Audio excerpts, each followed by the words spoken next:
Now that you know, I saw, if you follow me on Twitter, first of all, I feel sorry for you. Secondly, you saw the Republican Party wrote about, the Republican Party, they tweeted, the Republican Party are fiscal conservatives.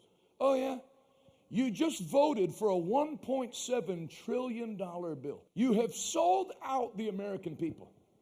You think you're going to parade around this church every 4 years to get the people? It'll never happen till there's an apology. So now that we know that we have no hope from the Republican Party, that the Democrat Party has vowed to go in the direction of hell.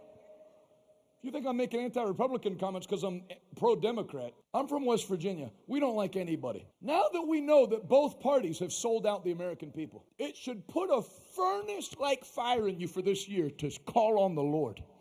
That the same way those armies united together to attack God's people, and they called on God, and God took the whole system out, you're going to see the beginnings of that this year. That God is going to usurp. Now, you listen. And if Klaus Schwab isn't watching, because I know he's older and he's probably already asleep, all the guys from the World Economic Forum, get them this tape. Get them the video. Get it to Bill Gates.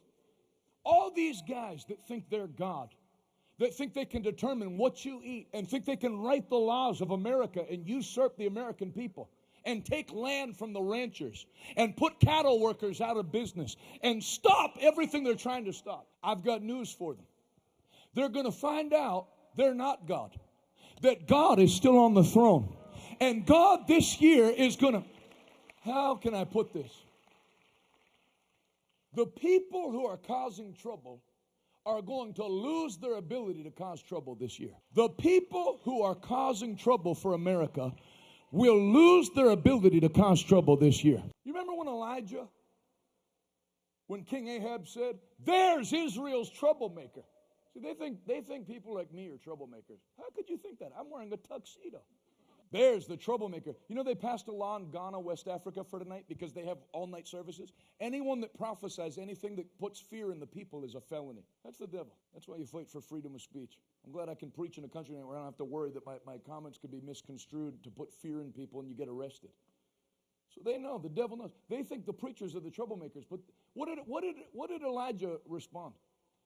I've made no trouble for Israel. You and your family are the troublemakers. People that are wicked think the church is the troublemaker, but actually, we're the shield to beat back the trouble that hell has planned for a nation. The people who are making trouble for America will lose their ability to make trouble this year. You will see there's people that are in power right now. These are not threats. And I'm not talking about American government only. There are people that are in power tonight sitting in cushy chairs with a lot of money in the bank. They won't be around this time next year.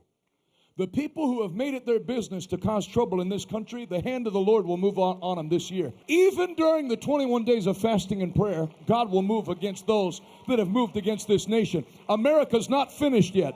Don't write it off. America's best days are not behind it. God will shake this nation one more time by the might and power of the Holy Ghost. Come on, if you receive that, 30 minutes before the new year kicks in, clap your hands one more time and like in a mighty army, let out a shout of praise.